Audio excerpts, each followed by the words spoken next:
မင်္ဂလာပါရှင်ကိုစီတင်တစေမျိုးတော်ချန်နယ်ကနေကြိုဆိုလိုက်ပါတယ်ဒီနေ့မှာတော့စာရေးဆရာမမန်းဆက်မှုရဲ့ရင်မောင်ပေစီနဲ့ရွာပြောက်ကြီးဆိုတဲ့ဇလန်လေးရဲ့ပိုင်းသုံးကိုတင်ဆက်ပေးသွားမှာပါကျေးဇူးတင်ပါတယ်ရှင်တကယ်တော့ဒီရွာပြောက်ကြီးဆိုတဲ့သူရဲကဲဘုံကလူတွေကကုသိုလ်တဝက်အကုသိုလ်တဝက်ပိုင်ဆိုင်ထားကြသူတွေဆိုပေမဲ့ပရဘုံသားတွေလည်းပါဝင်နေကုသိုလ်ကောင်းမှုလုပ်ခြင်းကိုသဘောကျပေမဲ့ဖရာတရားကြည်ညိုတာတော့သဘောမကျဘူးဗုဒ္ဓဘုရားရှင်ရဲ့ဂုဏ်တော်ကြီးမွမ်းတာတွေကိုသူတို့ရဲ့ကံစွမ်းအခမ်းအနားရင်မရှိဘူး။ဒါကြောင့်တရားလုံးဘုရားကျောင်းဆောင်မရှိတယ်လို့ဘုရားဂုဏ်တော်ကြီးမွမ်းတာဝေယဝိဆပြုလုပ်တာကိုတားမြစ်ထားတယ်။တော်ရဲလမ်းပြောင်းလာသူတွေကိုကူညီတတ်တယ်လို့အကူအညီလိုအပ်သူတွေကိုသူတို့နဲ့ကြုံဆိုရင်ကူညီပေးသွားတတ်တယ်။သူတွေကပုံသားတွေကတပုံနဲ့တပုံမတူကြ။လူအသွင်နဲ့လူတွေကြားတခါတည်းရောနှောသွားလာပြီးသူတို့ချစ်ခင်တဲ့သူဥစ္စာပစ္စည်းပေးကမ်းသွားတတ်တယ်။တချို့ကရင်းနှီးအောင်ပြုလုပ်ပြီးသူတို့နေရက်ကိုခေါ်သွားတတ်တယ်။ဧည့်သည်တော်တို့ခက်တူတူအုပ်ခေါ်တဲ့ညတကောင်မှာထွက်ပေါ်လာတယ်။ရင်မောင်နဲ့ပေစီတို့ခေါင်းပေါ်ခေါင်းချရာခေါင်းတွေမှတ်သွားတယ်။ပေစီခေါ်တန်ကြလား။ဒီတစ်ခါတော့အိတ်ချင်မှုလူမဟုတ်ဘူး။ပေစီခေါင်းငိမ့်ပြပြီးထကွာသွားကြည့်မယ်။နှစ်ယောက်ပြိုင်တူထပြီးဧည့်ဆောင်ရှိခက်မြက်မြက်ထွက်လာတယ်။ဧည့်ဆောင်ရှိမှရက်နေတဲ့သားမီးနှစ်ယောက်ကိုမြင်တော့တယောက်ကိုတယောက်ကြည့်ပြီးမေးဆက်တယ်။ရှင်မောင်ကဒီသားမီးကိုကြည့်ပြီးညဘက်ကြီးအရေးကြီးကိစ္စရှိလို့လားအပေါ်အရင်တက်ပြစီတယောက်ယောက်မြင်မှကြောက်လို့ပါဩလာလာပေါ်တက်လူမြင်မှကြောက်လို့လေရင်မောင်ပေါ်ခေါ်ပြီးအခန်းရှိထဲဝင်လာတယ်အဲဆောင်ရှိရတစမ်းမြေအကုပြစ်ကိုကြော်ပြီးတွင်းကန်းရှိမှနေရာချပေးပြီးတကားပြန်ပိတ်လိုက်ပြီးတော့ပြုတ်တို့တခုခုလောက်မှမကြောက်ဘူးလားမကြောက်ပါဘူးဒီမှာမဟုတ်တာလုံးလို့မရဘူးမဟုတ်တာလို့ရင်ရွာလူတွေချက်ချင်းသိကြတယ်အစမ်းပါလားရှင်မောင်ကမေးပေမဲ့ပေစီကတခုမှမမေးပဲနားထောင်သမားတက်တက်ဟုတ်တယ်ဒီရွာလူတွေကလူမဟုတ်ပေမဲ့အကုသို့အလုပ်တော့မလုပ်ကြဘူးဘသူမှလုပ်ခွင့်မပေးဘူးသူတို့ရွာသားဆိုပြစ်ဒဏ်နှစ်ဆခံရတယ်လို့သူတို့ရွာသားမဟုတ်သူကဒီရွာသားဘဝချက်ချင်းရောက်ပြီးသူတို့နဲ့ဘဝတူငရဲခံရတော့တာပဲခင်ဗျားဒီရွာအကြောင်းသိနေတာပဲသူတို့ခံရတဲ့ငရဲပါလေပြောပြနိုင်မလားနောက်ပြီးကျုပ်တို့ကိုဒီအကြောင်းဘာလို့လာပြောရလဲပေစီကဖြတ်မိတယ်ရှင်တို့ကကျုပ်တို့လိုလူတွေလေပြီးတော့ဒီကနေတခုတည်းတော့ပြန်ခွင့်ရမယ့်သူတွေကိုနဲ့မျိုးနွယ်တူတဲ့သူတွေကိုပဲကူညီတောင်းလို့ရမယ်တွေးမိလို့ပါဒါဆိုခမရတို့သားမီးကသူတို့နဲ့မတူဘူးပေါ့သူတို့ကလူတွေမဟုတ်တာသိပေမဲ့ဘာတွေလဲဆိုပြောပြနိုင်မလားမတူကျုပ်တို့သားမီးကလူတွေသူတို့ကကုသိုလ်အကုသိုလ်အလိုက်နေဆန်ညခံတွေခမရကတော့ကြတွေခမရသမီးကကြာစီရုံဟုတ်လားပေစီအမျိုးတော့ကြတွေအံ့ဩစွာကြည့်တယ်ကျုပ်တို့နာမည်ကိုဘယ်လိုသိရလဲခမရမှာကြာဘူးငုံစဲသမီးငယ်လေးရှိတယ်မို့လားဟုတ်တယ်ရှင်တော်ဘယ်လိုသိရလဲသိဆိုခမရသမီးငယ်ကြောင့်ကျုပ်တို့ဒီရွာကိုရောက်လာတာအเจ้าမဲ့ဒီရွာကိုဘာကိစ္စလာမလဲပေစီစကားကြောင့်ဒေါ်ကြွယ်နဲ့ကြာစီရိုးတို့မျက်နှာအံ့ဩဝမ်းသာရိတ်တွေဖုံးလွှမ်းသွားတယ်ပြီးတော့မှနားမလည်ဟန်ပြောင်းပြီးသမီးငယ်ကျုပ်တို့ဒီမှာဆိုဘယ်လိုသိလဲသူကခမရတို့အိမ်မက်တယ်ပြောတယ်သူ့အိမ်မက်ကြောင့်နေပြောပြီးကျုပ်ကိုကူညီပေးလို့ရမလားလို့ကူညီတောင်းလာတာစချင်းတော့ဘလို့ကူညီရမှမသိဘူးကျုပ်ရဲ့အဆက်ဆက်တွေကြောင့်ဒီနေရာကိုသိပြီးတော့ရှာတွေ့တာဒေါ်ကြွယ်သမီးဖြစ်သူကြာစီရိုးကိုကြည့်ပြီးတို့တွေသမီးငယ်စီစိတ်ရောက်နေရပြီအိမ်မက်ဖြစ်အတိသွားပေးတယ်ထင်ပါရဲ့ဟုတ်မယ်မေမေအကိုကြီးတို့ရဲ့ကျုပ်တို့သားမီးကိုကူညီပေးပါတော့အချိန်ရမရှိတော့ဘူးနောက်ရက်အစဉ်ပြေမှထက်လာခဲ့မယ်ပြောပြီးကြာစီရိုးထားဖို့ပြင်တော့ဒေါ်ကြွယ်ပါလိုက်ထားတယ်ကျုပ်တို့ကြောင့်ဧည့်သည်တော်တို့အေးအေးပြက်ရပြီဧည့်သည်တော်တို့မခေါ်ပါနဲ့ကျုပ်နာမည်ကပေစီသူ့နာမည်ကရှင်းပါနာမည်ပဲအစဉ်ပြေတယ်လို့ခေါ်အေးပါကျုပ်တို့သူတို့တွေပြန်မလာခင်ပြန်ရမှာမို့သွားတော့မယ်နှုတ်ဆက်ပြီးသားမိတွေပြန်သွားကြတယ်ညအမောင်နဲ့လာရောက်အားပြုပြီးခက်တုတ်တုတ်ပြန်သွားတယ်ရှင်မောင်နဲ့ပေစီဧည့်ဆောင်နဲ့ပြန်ဝင်မယ်ပြုညင်လိုက်ရတဲ့အရာကြောင့်ဘေးနားအတိုင်ကိုအကာအကွယ်ယူပြေးကွယ်ပြီးကြည့်မိတယ်ပြန်သွားတဲ့သားမိနှစ်ယောက်နောက်ကိုတိတ်တိတ်နေချောင်းပြီးလိုက်ပါသွားတဲ့အရေးကိုတွေးလိုက်တာကြောင့်ပဲပေစီမင်းဘလို့ထင်လဲဘာထင်ရမလဲဒီရွာရောက်နေတဲ့သူတွေကတယောက်ပေါ့ဒီရွာသားမဟုတ်တာမှန်ပဲအေးဘသူဖြစ်နိုင်မလဲမင်းကခက်ခက်ခဲခဲလေးလိုက်စဉ်းစားနေငါတို့ညဘက်ထွက်တော့ဒီသားမျိုးဘသူနဲ့တွေ့ခဲ့လဲလူတိုင်းပါဆိုတာငါတို့မသိနိုင်ပေမဲ့ဖြစ်နိုင်တာကိုဆက်ဆက်ကြည့်ရင်နီးစပ်တာကိုသိနိုင်တယ်သိတော့မသိကြဘူးကွာဒါပေမဲ့ငါစိတ်ထဲကတော့သူ့ပဲဟုတ်လို့လားရှင်မောင်အံ့ဩစွာပြောတော့ပေစီကောင်းငိမ့်ပြပြီးလာထဲဝင်မယ်လူတန်နေကြားရပြီပြန်လာပြီးထင်တယ်ထဲဝင်လာပြီးတကားပိတ်လိုက်ကြတယ်ဒီရွာအိမ်အဆောင်ဦးတွေကတကားရှိပေမဲ့ပိတ်စရာတကားချက်မရှိအိမ်တိုင်းတကားတွေကိုချက်မထားဘူးရှင်မောင်နဲ့ပေစီကိုအိပ်ပြီးမကြခင်ရွာပြောက်ကြီးရွာသားတွေဧည့်ဆောင်ရှိရောက်လာတယ် အဲဆောင်တကားတွန်းဖွင့်ပြီးဝင်လာတန်ရောပကံတွေသိသိယူငင်သွားတာကိုအကုန်လုံးကြားနေရတယ်အားလုံးထွက်သွားပြီးတန်ဒီတိတ်ဆိတ်သွားချိန်ရောက်မှရင်မောင်ထထိုင်ပြီးပေစီရအဲ့ဒီလူကဘာလို့ဒီသားမိနှစ်ယောက်လိုက်နေရလဲနောက်ကျောဓာတ်နဲ့ထိုးမလို့ဟင်ဟုတ်တယ်မန်အောနဲ့ဒီသားမိပြန်ကျင်တာကိုအစကသူကကူညီဖို့စိတ်ရှိတယ်ဒါပေမဲ့တဖြည်းဖြည်းသူ့ရဲ့စိတ်တွေပြောင်းလဲလာတယ်ဒီသားမိကလည်းရိပ်မိတာလားစိတ်ပြောင်းတာလားမသိဘူးသူတို့အိမ်ပြန်နိုင်မှုငါတို့စီကိုရောက်လာတယ်ဒီလူကိုလည်းပြန်ဖို့ကိစ္စဘာမှမတိုင်ပင်တော့ဘူးထင်တာပဲဒါဆိုသူတို့ဒုက္ခရောက်ပြီပေါ့ဒုက္ခပေးတော့ပေးမယ်အခုမဟုတ်သေးဘူးနေပေါင်းပေးစီရသူလေးငါတို့လိုလူပဲလေဘာလို့ဒီလိုလုပ်မှာလဲမင်းကလေ तू ကလူမဖြစ်ချင်လို့ပေါ့ကွာ तू ဒီကနေထွက်သွားဖို့တခါမှအတွေးမရှိပုံပဲဟာဘာမှနေချင်းစရာမရှိတာရောမင်းမဲနေချင်းစရာမရှိတာလေမမောတဲ့သူကတော့မမောမှာပဲနေဘက်တနေ့တန်လုံးလူတွေလူမျိုးစည်းစိမ်ခံစားပြီးနေခွင့်ရတဲ့နေရအလုပ်ဆိုတာလေသူ့ဆူလိုက်သူလုပ်ရတာဆိုပေမဲ့ငါတို့လူတွေလူပင်ပင်မဘာမှမလုပ်ရအောင်စားကောင်းတောက်ပွဲဆိုတာအရှမ်းပဲလူချင်တာရှိရင်ရွှန်လူကြီးစီတောင်းလိုက်တာနဲ့လူရာရတဲ့ဘဝကွာပြည့်စုံတဲ့ဘဝလာတဲ့သူမဟုတ်ရင်ဒီလိုစည်းစိမ်ချမ်းသာမျိုးဖက်တွေမှတ်မိုးမိရမစမ်းခံရတဲ့ငရေအောင်တက်တာလို့လားကွာညီုံနဲ့စက်သိန်းထသားတွေကျိန်းတာဆိုတာ तू ကမခံရသေးဘူးလေကြောက်ရကောင်းမဲ့ဘေးသိပါမလဲခံရတဲ့ရွာသားတွေတော့မှတချို့ကဒီဘဝကိုမွေ့ရော်နေကြလေဟုတ်ပါနော်ငါတို့အဲ့ဒီနေ့ညမြင်ခဲ့တာပြန်တွေးတိုင်းဒီနေ့ထိတွေးပြက်နေလို့မပေးစီရဒါအောင်မြင်ပြီးမကောင်းတာဆိုရင်ရှောင်ပြီးအောင်မလုပ်မိအောင်နေကြတာပေါ့တွေ့ကြုံနေရနေအမျက်ယူတာပေါ့ကဲအေးအောင်ဘိုးလင်းစားဆန်လာပွင့်နှိုးနေကြအောင်မေးပြီးရင်တန်တရားမျက်လုံးတွေနဲ့မင်းလည်းအသေးပဲအေးရှင်မောင်ကောင်းချိန်ပြီးအိပ်ဖို့ကြိုးစားတယ်သူတို့ဒီကိုထွက်လာတာဘယ်လောက်ရှိပြီမသိပေမဲ့တော်ကြပြီဆိုတာတော့သိတယ်တက်ဖို့မင်းကိုယ်တွေအိမ်မှာမရှိဘူးဘယ်များသွားကြပါလိမ့်တော်သေးမူကသားနှစ်ယောက်ဖြစ်သူတရိယာစိတ်နဲ့တက်ဖို့နဲ့အတူအိမ်တစ်ချက်ပြန်လာခြင်းဖြစ်တယ်ရှေးရည်စံနေမျိုးတို့ကတော့ရှေးရည်စံအရင်နေဘူးတဲ့ရွာအိမ်မှာကြံနေခဲ့တယ်ရှေးရည်စက်တောင်သားလေးမွေးပြီးကလေးမေဖြစ်နေပြီဆက်သွယ်မရဖြစ်ပြီးမတွေ့ရကြာနေတဲ့သားနှစ်ယောက်ကိုတရိယာစိတ်နဲ့ပြန်လာတဲ့တော်သေးမူခြံတကားပိတ်ထားတဲ့တောကလောက်ကိုကြည့်ပြီးခန်းကြီးကြီးပြောလိုက်တယ်တက်ဖို့လေခြံဝါတရေပင်ကိုကြည့်ပြီးဘာလို့ခံစားလို့ခံစားမှမသိစော်နဲ့တက်မတစ်ချက်ချလိုက်တယ်သူချစ်ရတဲ့ရုပ်ဆိုးမရှိတော့ပြီမို့တရေပင်မှနေသူမဲ့နေပြီနာတယောက်သွားရင်တယောက်လာစမြဲမှုဘသူများဒီနေရာပိုင်စားနေပါလေတော်သေးမှုခြံတကားတော့သူတို့အိမ်သားတွေပဲတည်တဲ့နေရာယူပြီးဖွင့်လိုက်တယ်တရေပင်အောက်ကငူငူရှိနေတဲ့တက်ဖို့ကိုကြည့်ပြီးဟဲ့တက်ဖို့ဘာလုပ်နေရလဲပစ္စည်းတွေဝိုင်းမသေးပဲနဲ့ရုပ်ဆိုးလွမ်းဆိုးတရိယာနေတဲ့တက်ဖို့တယောက်တော်သေးမှုငေါက်လိုက်လို့ပေဆောင်ဆောင်လှည့်ကြည့်ပြီးဒီအိမ်ကဘယ်ထွက်ပြေးမှမလုံးနေရတော့မေအမေမသေးခြင်းတရတိုင်းထားခဲ့တားဝင်လိုက်တဲခဲ့မယ်နွားလေးအမေကိုစကားပြောဖို့အချိုးမပြေဘူးတော်သေးမှုခြံတကားဖွင့်ပြောရင်းပစ္စည်းပုံတရတိုင်းထားခဲ့ပြီးထဲကိုဝင်သွားတယ်တက်ဖို့ကအမေဖြစ်သူနောက်ကျောကိုကြည့်ပြီးမသေးခြင်းမပြောလူပြဿနာလာရှာနေပေဆောင်ပေခဲ့ကြည့်ပြောပြီးထားခဲ့တဲ့ထုတ်တွေကိုစုကန်ပြီးနောက်ကနေလိုက်ဝင်နေတော်သေးမှုကဖုန်တွေပင့်ကူမြင်နေတက်နေတဲ့အိမ်ကိုကြည့်ပြီးဒီကောင်လေးတွေဘယ်တွေသွားနေပါလဲအိမ်ကလူမနေတာအတော့ကြပြီတော်သေးမှုပင့်ကူမြင်တွေကိုဝလုံးသေးသေးရှိရှိနဲ့လိုက်သိရင်ပါဇက်ကလည်းတိကျင်စိတ်နဲ့စကားတွေစုနေတယ်တက်ဖို့ကထုတ်တွေကိုပြစ်ချပြီးခုံတစ်ခုမှခြေပြက်လက်ပြက်ဝင်းထိုင်နေဒုံကနေပစ္စည်းပြုတ်ကြတဲ့ကြောင့်တော်သေးမှုလှည့်ကြည့်ပြီးတက်ဖို့ဘယ်နဲ့လှုပ်လိုက်တာတော့ကြမ်းတမ်းချက်ကတော်သေးမှုစကားကိုတက်ဖို့ဘာမှမပြောဘဲမျက်လုံးမိတ်ထားတယ်ကောင်လေးကမောင်ရုပ်ဆိုးကိုလွှမ်းနေတာပဲကျုပ်လဲသတိရနေတာရုပ်ဆိုးကဘယ်တွေချေရှိနေပါလဲနားရဲတိုးဝင်လာတဲ့အတန်ကြောင့်တက်ဖို့စိတ်နှုတ်ရှားစွာတန်ကြားရပဲလှမ်းကြည့်မိတော့ခမရဘာတူလဲဟဲ့တက်ဖို့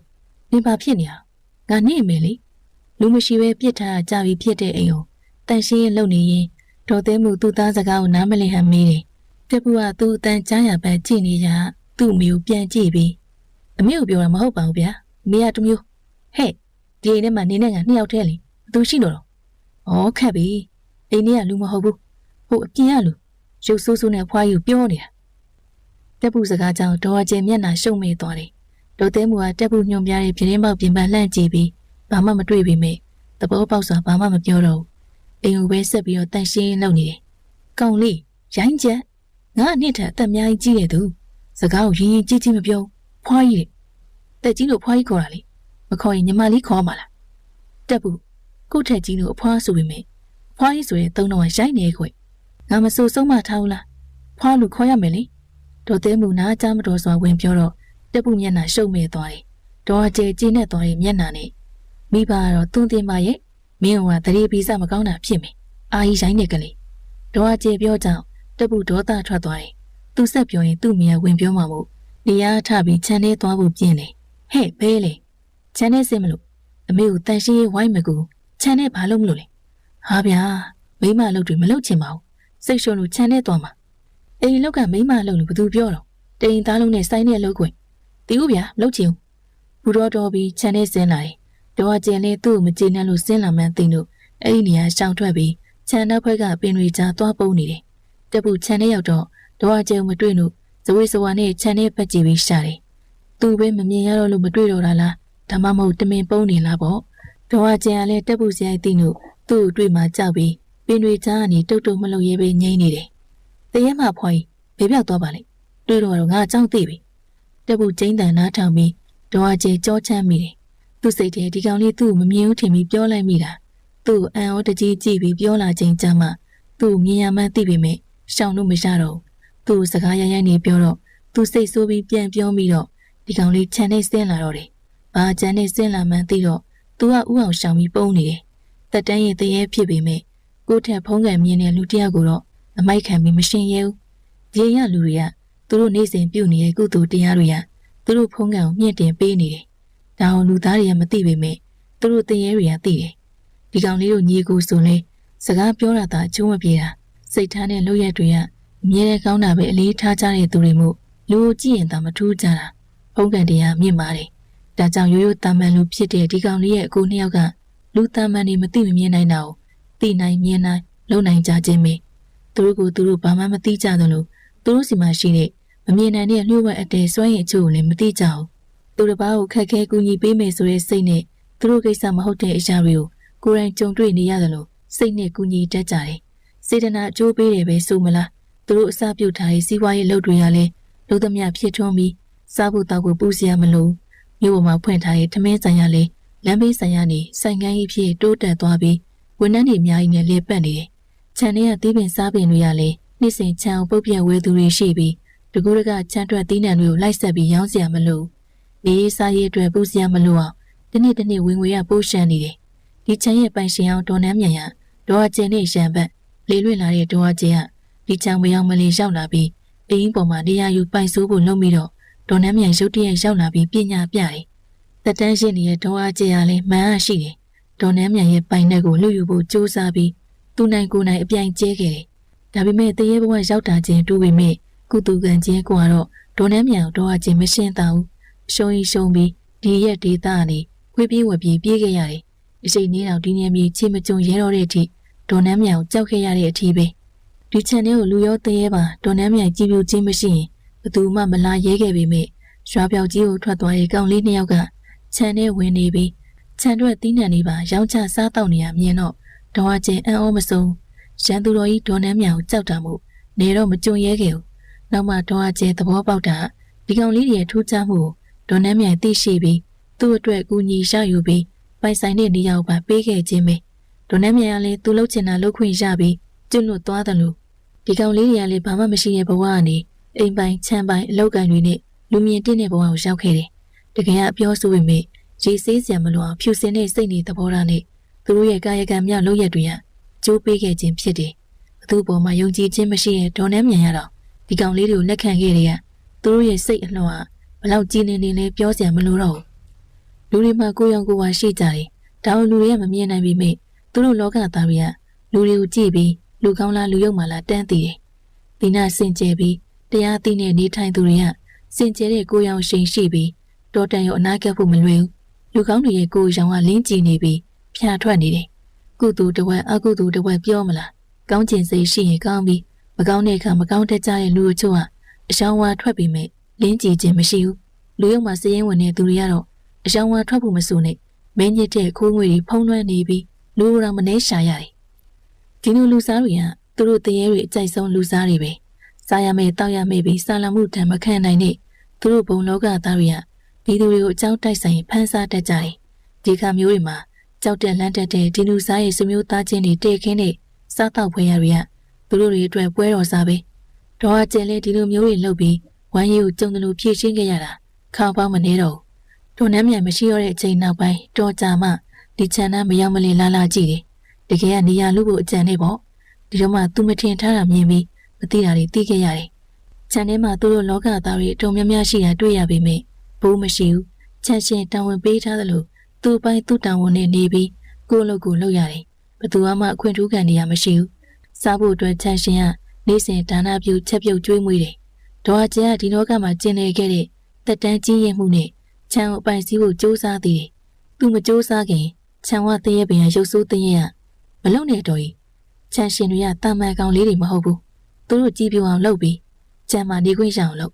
်ဒေါ်ကြီးတက်တန်းကိုကြည့်ပြီးတင့်တော်တဲ့နေရာပေးပြီးအခွင့်အရေးလေးပေးတဲ့လောက်ပေးလိမ့်မယ်ရုပ်ဆိုးစကားနားမထောင်ပဲနေမြေလူတော့ချန်တဲ့ကောင်တွေပေါင်းပြီးဒေါ်အကျဲကိုဝိုင်းပြင်းကြတယ်အများနဲ့တယောက်ဆိုတော့ဒေါ်အကျဲမတက်နိုင်ပုံမှန်ဆိုတက်တန်းရင်တရေကိုသူ့ထက်တက်တန်းနှုတ်သူကမော်မကြည့်ဝင်ပေမဲ့ဒီချန်မှာတော့ဘလောက်အသက်ကြီးကြီးအကြောင်းမဲ့လူပေါ်လူကြောလုံးလို့မရတာပဲဖြစ်တယ်။ဟွာကြီးဒါမျိုးပြင်မှာသွားလို့ဒီနေရာမိသားစုပုံစံလဲပတ်နေရကိုမိသားစုဝင်ဘသူမှထိမခန့်ကြဘူး။ရှုံးနေသွားတဲ့ဒေါ်အကျဲကိုရုပ်ဆိုးကကြည့်ပြီးကျုံမပြောဘူးလားဒီမှာအနိုင်ကျင့်ဘိုးကြခွင့်မရှိဘူး။ကြီးသူရိုးသေးရွယ်သူလေးစားငယ်သူငဲ့ညာပြီးနေရတယ်။ဒီပုံစံမျိုးချန်ရှင်တွေကလေ့ကျင့်ထားတာအားလုံးကမိသားစုဝင်စိတ်မျိုးထားရတယ်။ငါဒီချန်မနေငါအသက်ကအကြီးဆုံးပဲသူတို့ကငါ့ကိုရိုသေလေးစားမှုရှိရမှာပဲအဲ့ဒါနေမှလေးဖွားကြီးခုလုံးတော့စင်ဖွားကြီးကအပြင်လူပဲ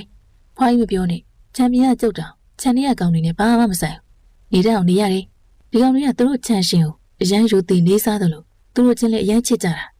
ဒါဆိုဒီချန်ရှင်ဌာနပြုတဲ့အစာအာဟာရကိုနေမရဘူးပေါ့ချန်နေရကောင်နေစိတ်ကောင်းဝင်ပြီးခေါ်ကြွေးတဲ့နေဆိုစားရတယ်ခေါ်မကြွေးမစားဘူး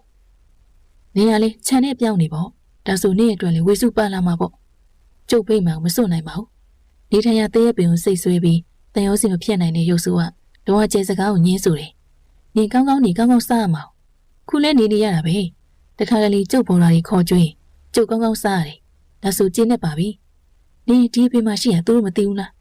သိမှာပေါ့ကျုပ်မပြောတတ်ဘူးသိအောင်လုပ်လေဒါဆိုနေကိုကျွေးရင်ကျွေးမှာပေါ့ရပါတယ်ဗျာခုလောက်နဲ့ကျုပ်အဆင်ပြေပါတယ်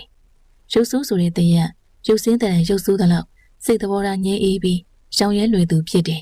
ဒီရမိန်းကလေးတွေနဲ့ကြွားအောင်လိုက်သွားပြီးခုပြန်လိုက်လာခြင်းမရှိဘူးဒေါ်အကျင်းလေးသူ့ရဲ့စကားပြောဖို့ရုပ်ဆိုးညှော်နေရကြပြီအော်ခမရဒီမှာလာပုံးနေရဟုတ်ရုပ်တရက်ထွက်ပေါ်လာတဲ့တန်ကြောင့်ဒေါ်အကျင်းလက်ဖြန့်စွာကြည့်တော့သူ့ညစ်ကြေကြေကြည့်နေတဲ့အကောင်လေးကိုတွေ့ရတယ်ဒေါ်အကျင်းတယောက်တက်ဖို့တန်ကြတော့တုံတက်သွားတယ်မတုံတက်ဘဲဘဲနေပါမလဲရုပ်ဆိုးကိုစိတ်တွေဆိုးပြီးမင်းနဲ့တင်ရှို့ခဲ့တာမျက်မြင်ကိုယ်တွေပဲသိဆိုးတဲ့ကောင်လေးခမရကြုံမတွေ့အောင်လာပုံးနေရမို့လားဒီလိုမေးတော့တရေမာနာထိခိုက်တယ်မာနာတော့ထိခိုက်မခံနိုင်စွာ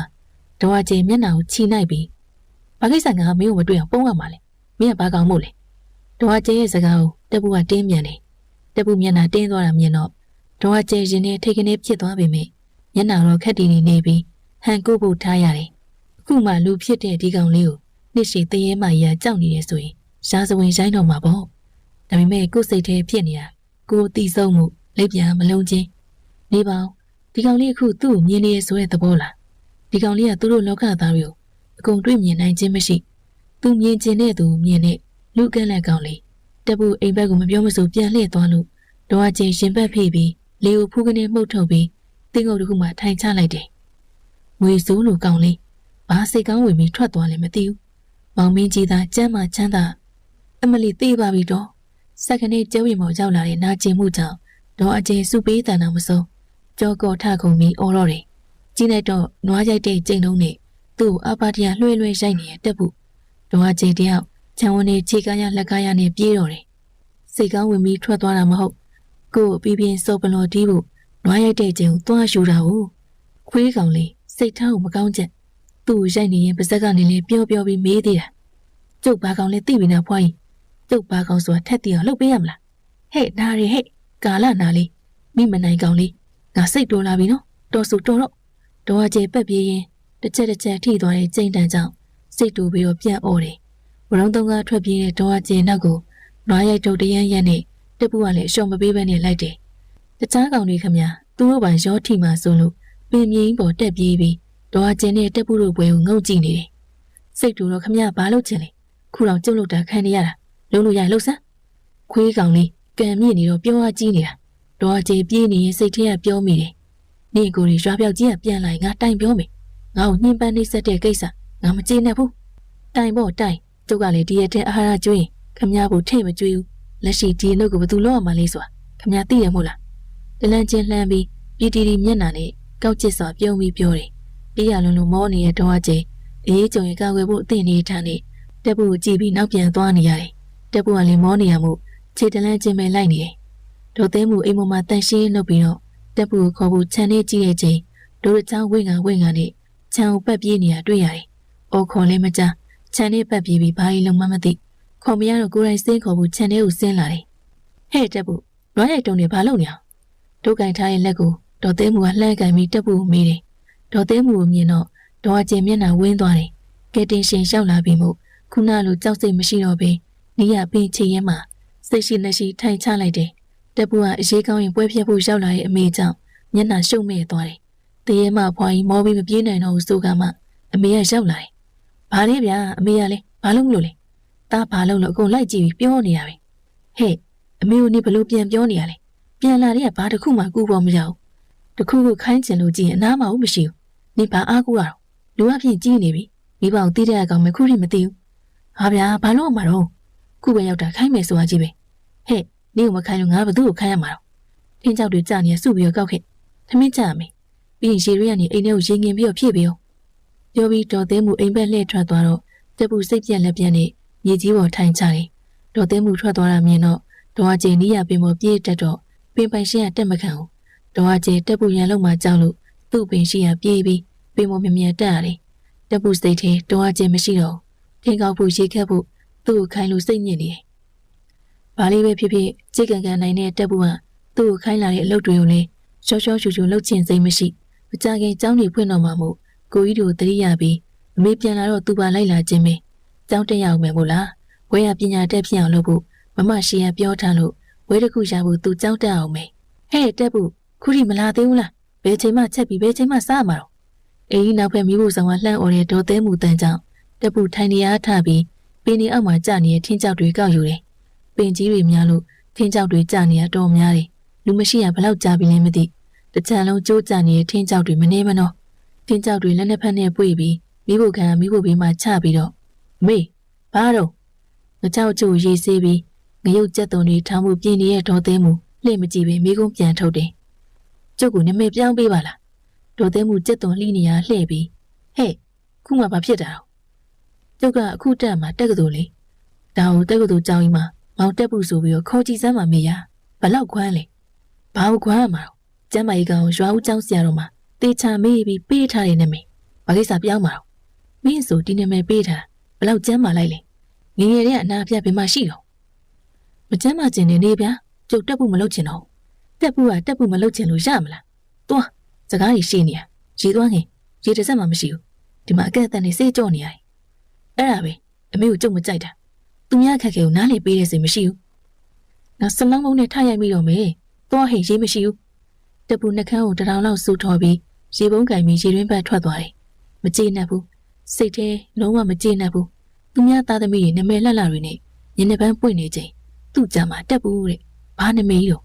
့အရှင်ကတော့ရွာเจ้าမှာသူ့လိုကိုလိုကွာတို့တန်ခဲနမဲတွေရှိတော့ခန်းစားချက်မရှိပေမဲ့ထက်တန်းစင်မြို့เจ้าလေးတော့တက်ရရောတက်ဘူးဆိုရင်ကို့နမဲကိုရှက်တက်လာတယ်ဆရာမသူ့နမဲတစ်ခါခေါ်တိုင်းပြုံးစီစီဖြစ်သွားရင်မြို့သူတွေမျက်နှာမကြည့်ရဲဘူး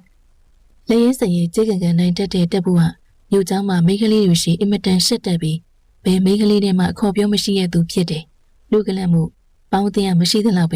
ဲဒါပေမဲ့တက်ဘူးစားတော့တော်တယ်တက်ဘူးရေဇေဘင်းတူးနေလားဟဲ့ဟာအမေဖြစ်သူရဲ့အော်တန်ကြောင့်ဂျီကိုခက်မြက်မြက်ငင်ပြီးဆွဲပုံးနဲ့ထည့်ပြီးဆွဲလာတယ်ရေထည့်စံမှာရေထည့်ပြီးတဲ့နောက်အမေရပြီပေါ့ဟဲ့ရေကခုမှတစ်ခေါက်ပဲဆွဲရသေးတာရေစီတွေကုန်ဖြည့်လိုက်လေငါအကုန်လိုက်ပြောနေရမှာလားအမေရခုမှရောက်တာလေခီးပန်းလာနန်းနန်းနေပြရစီလားဒေါ်သိမ်းမူကတက်ဖို့မျက်စောင်းချီပြီးမင်းနော်မြို့เจ้าလေးတစ်နှစ်တက်မိပါလေမြို့ကငပြင်းချင်းနေဆွဲလာရောနော်မြို့ကလူတွေကတော့အဲ့လိုစိတ်ခံနဲ့ထုံးစံရှိတယ်ဒါသူတို့ထုံးစံပေါ့ငါမဝေးပန်းပါဘူးငါတို့တောသားတွေကဒီထုံးစံမှမရှိပဲအလို့ရှိရင်အပီရှင်လုပ်ပြရမှာခေါင်းရည်တဲ့လူစားတွေလေဒီထုံးစံဘယ်မှရှိဘူးလေအမေရတခါလေမြို့စံတော့ဘာဖြစ်မှာမို့လဲ အလုတ်ကျွေးကြံနေငါမနေတတ်ဘူးရေစီတဲ့ရေတွေရော့နေတာငါဘယ်တော့မှဒီလိုနေဘူးလေမင်းမဖြစ်လေနေငါဖြစ်မယ်တော်သေးမှုဒီနေ့မှကပုတ်ကပဲ့နိုင်ပြီးကြိတ်ကံမီပြောရခက်နေတဲ့တက်ဖို့စိတ်ကုံသွားရနေသူပဲလှုပ်တော့မယ်ပြောလိုက်တယ်မိစီကဒီစကားကြတော့တက်ဖို့မနေတာတော့ရေဆွဲပုံးကင်ပြီးစောင်းငန်းနဲ့ထွက်သွားတယ်တားပြစ်သူရဲ့ပေးကက်အမူအရာကြည့်ပြီးတော်သေးမှုတက်ပြင်းချပြီးဟင်းစီတက်လိုက်တော့တယ်ဒီနေ့ဈေးမသွားပြင်းလို့အိမ်မှာရှိတဲ့အမဲကြောက်တွေကိုပဲရေးစိမ်ပြီးဝါနေအောင်ထူထောင်းပြီးအမဲကြောက်နဲ့အီနေချက်ပြီးပေတအာဟာရဒါနကျွေးဖို့စီစဉ်ရတယ်ကိုသားကြီးနှစ်ယောက်ရဲ့နေ့စဉ်အလှူဒါနတခုသူတို့မရှိတဲ့ချိန်မိဘကုသူပြန်ဆက်ပေးရတာပေါ့ဒီကသူ့ဘက်ကိုပဲပြန်လည်လဲရှိတယ်ဘာမှမမျောကိုပဲဒီကုသူသူတို့မိသားစုတွေလုံနေပေမဲ့သူတို့စိတ်စေတနာကိုနားလေတဲ့ဒီနောကသားတွေတချို့ဟာ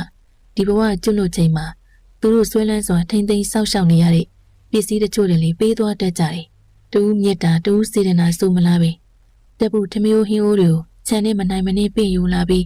တရကားပန်းပင်အောက်ကအုတ်ခုံလေးမှာချလိုက်တယ်ရင်ပေါင်နဲ့ပေးစီမရှိတဲ့မရခဲ့တာကြာပြီဖြစ်တဲ့ထမင်းဟင်းနဲ့ကြောင့်ပင်အသေးသေးမှရှိတဲ့ပေတန်လောကသားတွေအားလုံးရှိုးထွက်လာကြတယ်တက်ဖို့တောင်မတွေ့ရတက်ဖို့မြင်တာသုံးပင်ဆိုင်နေတဲ့အင်ပင်တွေအနောက်ကနေသူ့ကိုချောင်းကြည့်နေတဲ့ဒေါ်အကျေကြီးပဲဖြစ်တယ်တက်ဖို့ညစ်ကြဲပြုံးပြီ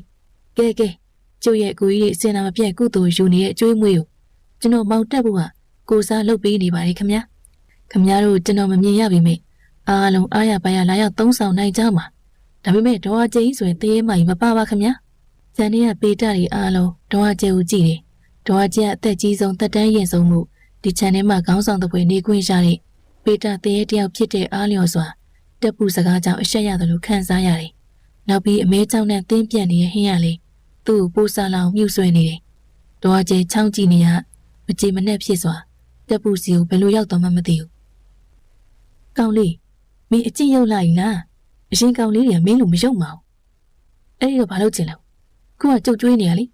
ကျုပ်စေတနာမရှိတဲ့သူဓမင်းဟိကုန်းခံပြီးဟန်ဆောင်ပန်ဆောင်မကျွေးဘူးဗျကျုပ်စိတ်ကွက်ရင်စိတ်ကွက်တယ်လို့ပဲဆက်ဆံတတ်တယ်တက်ဖို့ပြောပြီးဒေါ်အကျဲကိုအဖက်မလုပ်တော့ပဲငပြောရက်တွေလိုက်ခင်းနေပြီးတဲ့နောက်ဓမင်းဟင်းတွေဖက်တွေကိုမှအချိုးချပုံနေဒေါ်အကျဲအတွက်တပုံတော့ဦးရဲမှာမတိမသားချမ်းထားပြီးပုံမပေးဘူးတခြားပေတာတွေအသေးသေးအပါတရဝင်စားနေချိန်ဒေါ်အကျဲသေးတမြမြကြပြီးညနေငယ်နဲ့ကြည်နေရတယ်ကောင်းလေးရေငါလေးစားကျင်နေဟင်းနဲ့ရတော့ဗိုက်ရမ်းစားတယ်ငါအနေနဲ့တခြားငါထက်တက်တန်းငယ်တဲ့ကောင်တွေကိုအနိုင်ကျင့်ပြီးယူစားလို့ရပြီမေချန်ရှင်ထမင်းရှင်တွေစီးကံကိုလေးစားလို့ဒီလိုမလုပ်ပါဘူးငါ့ကိုလည်းနည်းနည်းလောက်ကြွေးပါလားကွယ်ဒေါ်အကျဲစားကျင်လို့လေးတန်ပြော့နေတောင်းပန်နေတက်ဖို့ဒေါ်အကျဲကိုပညာပေးကျင်နေသေးတယ်ကုံသွားပြီဗျခမရအတွက်မချန်ထားဘူးလို့ကြုတ်ပြောထားတာပဲခမရကောင်းကောင်းမွန်ပြောတော့လူကစိတ်ကောင်းဝင်ခြင်းပဲမေကျွေးစရာမရှိတော့ဘူးဗျဒေါ်အကျဲမျက်နှာရှုံမဲ့ပြီးဟိုဘက်လှည့်ပြီးခွေးကောင်လေးလိုခက်တိုးတိုးသေးရည်တယ်ကုံသွားပြီဆိုမှတော့တနာထက်ခံလေးရမှာမဟုတ်တော့တခြားကောင်တွေစားနေတာကိုအာသာငငယ်တရေသိမ့်ပြီးငေးနေရတော့တယ်မျက်နှာငယ်နဲ့ငေးနေတဲ့ဒေါ်အကျဲကိုကြည့်ပြီးတက်ဖို့အကြာကြီးမငင်းထားနိုင်တော့ဖုံးထားတဲ့အိုးတွေကိုဖွင့်ပြီးခြံထားတဲ့ထမင်းနဲ့ဟင်းကိုငပြောရဲ့အလွတ်မှာပုံချပြီးဖွားကြီးကြည့်ပြီးငေးမနေနဲ့ဒီမှာလာစားခမရအတွက်တက်ဖို့အတန်းကြောင့်သူများစားတာငေးနေတဲ့ဒေါ်အကျဲတက်ဖို့ပဲလှည့်ကြည့်ပြီးသူ့အတွက်ထမင်းနဲ့ဟင်းကိုမြင်တော့ပျော်သွားတယ်ငါထင်ပါတယ်ကောင်လေးကစိတ်ထားမစိုးပါဘူးလို့ကျေးဇူးပါ၏တဟီးရှိပြီးသူ့အတွက်ခေါ်ကြွေးတဲ့နေရာကိုပြေးတယ်ပြီးတဲ့နောက်အင်းကြီးမစင်နိုင်မင်းသူ့ရဲ့လက်ဝိုင်းနဲ့ကြုံပြီးပလုတ်ပလောင်စားတော့တယ်စိတ်ထဲကနေလဲကောင်လေးပေါ်အထင်မြင်လွဲပြီးဆွဆွဲပြောဆိုနေမိတာကိုလေတိတ်တိတ်စိတ်တောင်းပန်နေမိတော့တယ်နောက်ဆိုကျုပ်အကူနှစ်ယောက်ကပျောက်နေတဲ့ရွာစီကိုသွားနေတာပေါ့ဒေါ်အကျဲနဲ့အစင်ပြေသွားတော့သူ့အကူတွေဘယ်သွားလဲဆိုတာဒေါ်အကျဲဖောက်တယ်ချလို့တက်ဖို့သိရတယ်အေးအဲ့ဒီမှာရောက်နေတဲ့လူတွားပြန်ခေါ်ဖို့တဲ့တေးကြတာအဲ့ဒီကိုရောက်သွားတဲ့သူတွေကအိမ်ကိုပြန်မရောက်တော့တာများတယ်ဒေါ်အကျဲပြောတာနားထောင်ပြီးတက်ဖို့မျက်နှာစိတ်ပူဟန်ပြောင်းသွားတယ်ဒါဆိုသူ့ကိုယ်တွေပြန်မရောက်တော့ရင်ဒေါ်အကျဲတက်ဖို့မျက်နှာရိတ်ခဲကြည့်ပြီးကောင်လေးတွေကတော့ပြန်လာနိုင်မယ်ထင်ပါတယ်တက်ဖို့ဒေါ်အကျဲကိုခက်တီတီကြည့်တော့ဒေါ်အကျဲလန့်သွားတယ်ခမရဘာလို့ပြောပြလိုက်တာလဲသူ့ကိုယ်တွေပြန်မလာနိုင်ခမရကိုကြုတ်ခွင့်မလုပ်ဘူးဟဲဘာဆိုင်လို့တော့ငါ့ကိုပြစ်တင်နေရတော့မင်းကိုယ်တည်းငါမပြောတော့သူကမသွားကြတော့ဘူးလားမစီနေရင်မဆိုင်ရင်ဆွတ်ဆွဲပြောချတာများတရေမှာဖတ်နေပဲထမင်းစားပါလေအိုးဆုခွက်ဆုမစားမိပါဘူးဒေါ်အကျဲကလည်းမျက်နှာထိမျက်နှာထားနဲ့ပြန်ချေပါတယ်ဒေါ်အကျဲပြောတာနားထောင်ပြီးတက်ပူဘာမှပြန်မပြောဟုတ်နေတာ哦သူ့ကိုယ်ရဲ့ဒီတရေမအဖွားကြီးမပြောပြလဲသူတို့ကသူတို့ရှာကြံပြီးနင်းနဲ့ရှာပြီးသွားမဲ့သူတွေသူကမဆိုင်တဲ့သူအပြစ်သွားတင်မိတယ်ဟိုကစေတနာနဲ့ပြောပြတာအပြစ်တင်မိသွားတာသူ့အလုံးမေကြုံမှားသွားတယ်ဖွားကြီးစိတ်မရှိပါနဲ့တက်ဖို့ရဲ့တောင်းပန်စကားကြောင့်ဒေါ်အကျဲသဘောကျစွာတဟိဟိရှိပြီးကောင်လေးလည်းတိုးတက်လာပြီတောင်းပန်တာတွေဘာတွေလှုပ်တက်လာပြီမစိုးလိမ့်မာတယ်ခမရတော့လူကစိတ်ကောင်းဝင်နေမနှောပြောင်တိတ်လှုပ်တယ်မဟုတ်ပါဘူးဟဲ့မင်းအဲ့လိုလေးပြောတော့ငါတကယ်သဘောကျတာကောင်လေးရေမင်းကစိတ်ရင်းလေးရရင်ကျေးပါတယ်ဘာလို့ခရရိုက်နေတာလဲတက်ဖို့ချီကျူးစကားမှမနေတတ်စွာမျက်နှာနီးရဲလာပြီးခမရလည်းဘာလာပြောနေအောင်ပြောနေတာပါလမ်းလွဲကုန်ပြီဒါဆိုကျုပ်ကိုယ်တွေထွက်သွားတာကြပြီပေါ့အေးအတော်ကြပြီသူတို့ပြန်လာနိုင်ပါမလားဒါတော့ငါလည်းမပြောတတ်ဘူးဒါပေမဲ့သူတို့ကတခြားသူတွေနဲ့မတူတော့ပြန်လာနိုင်မယ်ထင်တာပဲအဲ့ဒီနေရာစိုးလာဖွားကြီးဘယ်လိုပြောရမလဲငါသိတဲ့လောက်ပြောရရင်သူတို့စီရောက်ပြီးအဲ့ဒီမှာပဲအခြေချရင်အဲ့ဒီလူအတွက်အဆင်ပြေတယ်မနေခြင်းပဲပြန်ခြင်းသူတွေကိုတော့ရန်လို့ဖို့သိကြတယ်ဘာလို့လဲဗျမနေခြင်းလို့ကိုယ့်အိမ်ကိုပြန်လာပဲဒီလူတွေကတမျိုးကြီးသူတို့ကလူတွေမဟုတ်ဘူးကောင်လေးဟင်လူမဟုတ်ရင်ဘာလဲဗျပေပုံသားထဲမှာပါတယ်ငါတို့လူပေါ့ငါတို့ကလေဒီဘဝမှာဒုက္ခဆင်းရဲတွေကိုကံမကုန်မချင်းခံပြီးတော့နေရတာသူတို့လည်းအတူတူပဲတခုတာတာသူတို့ကနေတစ်ပိုင်းစီးစိမ်ခံစားရပြီးညတစ်ပိုင်းသာဒုက္ခဆင်းရဲခံရတာသူတို့ဘာဆိုတော့လူတွေသိမှအရမ်းကြောက်တယ်တီဝိုင်းလေကံကုန်တဲ့အထိသူတို့ရောက်မှခေါ်ထားပြီးသူတို့ဘုံဆောင်ခေါ်ထားလိုက်တာကျုပ်ကိုယ်ကိုအဲ့လိုခေါ်ထားရင်ဘယ်လိုလုပ်မလဲကောင်လေးတွေမညံ့ပါဘူးသူတို့ရင်ဆိုင်နိုင်မှာပါသူများကိုကူညီတာမို့လို့ကိုသူတရားကလည်းမျက်စိမိတ်မထားဘူးလို့ငါထင်တယ်မမေသိရင်စိတ်ပူနေမှာမပြောပြနဲ့ပေါ့ဟင်းပြောပြရမယ်ဒါမှမမေကိုသူတွေလှုပ်ပြီးစွတ်တောင်းပေးလို့ရမှာမင်းကမင်းကိုယ်ကိုချစ်သားပဲငါမင်းကိုယ်ကိုကြည့်မရဘူးထင်နေတာကြည့်မရတာမရဘူးဒါပေမဲ့ညီကိုရဲ့ဗျတန်ရောစင်လေးရှိတယ်ချစ်တယ်ကောင်းပါလေဒါကြောင့်မနှမ်းမြန်ရမင်းတို့မိသားစုဒီအိမ်မှာစိတ်ချခဲ့တာပေါ့ငါအံ့ဩနေတာခုတော့မနှမ်းမြန်စိတ်ချမှုငါနားလေသွားပြီခင်ဗျဘာကြီးပြောနေရလဲမင်းဒီအကြောင်းနေမသိဘူးထင်လေဒေါ်လေးနှမ်းမြန်တော့သိရလေကျုပ်တို့ရဲ့ကျေးဇူးရှင်ပဲခင်ဗျပြောချင်တာကိုနားမလဲတာမနှမ်းမြန်ရမင်းတို့ကျေးဇူးရှင်ဆိုတာမှန်နေဒါပေမဲ့မင်းထင်သလိုသဘောကောင်းနေထင်လို့လား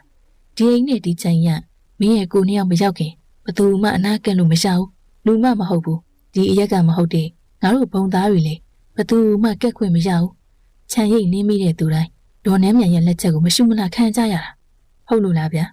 သူသိထားတယ်နဲ့မတူတဲ့ဒေါ်နှမ်းမြန်ရဲ့အကြောင်းကိုသိရတော့လက်မခံကျင်စွာပြောလာတယ်ဒေါ်အကျဲတက်ဖို့မျိုးမခံကျင်စွာငါကိုရွေဟိသူနဲ့ငါတက်တန်းကျင်မတိမ်မရိပ်လေသူကဒီအိမ်မှာအရှင်သခင်ဖြည့်ပြီးကြီးစိုးနေတော့ငါလည်းနေရလို့ကျင်တာပေါ့ဒါဆိုခမရတရေရုံမှာပေါ့ဒေါ်အကျဲမျက်စောင်းတက်ဖို့စီတိုင်းကနေတက်ဖို့အရေးမဆိုင်သူကစိတ်ထဲရှိတယ်လို့ပြောရလူစားမို့လားအော်ငါလည်းသူ့လိုနေခြင်းမိတာမှားလားကိုနေရာမဟုတ်တော့လိုချင်တာမှားတာပဲငါတို့လောကမှာတက်တန်းဆရာကြီးပဲဟိုသားရဲ့သူကနေရာယူတာထူးခြားမဟုတ်ဘူးရုံမာတယ်လည်းမခုံးဒါအစင်လာတခုပဲအေးပါထားပါတော့ခမရရသွားရောလားရှားမေပုံပေါ်ပါဦးမင်းထင်သလိုပဲမရဘူးဘာလို့ဆိုတော့ဒေါ်နှမ်းမြန်အစွဲအကြောင်းသာတရေဘဝရောက်နေတာသူ့ရဲ့ကုသိုလ်ကကြီးတော့ငါသူ့ကိုမရှင်းနိုင်ဘူးနောက်ပြီးဒီချိန်ကြီးနဲ့အိမ်ကလူဘဝသူ့ရဲ့ပိုင်ဆိုင်မှုတွေလေဒါငါအသိမှမသိပဲဒီတော့ခမရဘာဆက်ဖြစ်လဲဘာဖြစ်ရမလဲငါခွေးပြေးဝက်ပြေးပြင်းရတာပေါ့ဟာဟာဟာတက်ဖို့သဘောကျစွာရှိတော့တယ်ဒေါ်အကျဲတက်ဖို့မြင်ပြဲကစွာကြည့်ပြီး